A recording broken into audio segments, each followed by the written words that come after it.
Before the break, the feedback question. Okay, so this is an interesting one. This evening, we are asking, what are your thoughts on the no edges policy by some school? You know that fancy little thing that they do? I saw it. I saw one school. That was so interesting. Yeah, that's what we're asking this evening. I can't wait to hear the comments. You can share your comments online, facebook.com/televisionjamaica.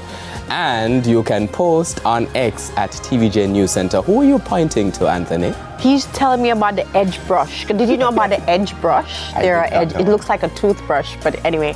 Stay with us. Primetime News Package continues with, right after this break.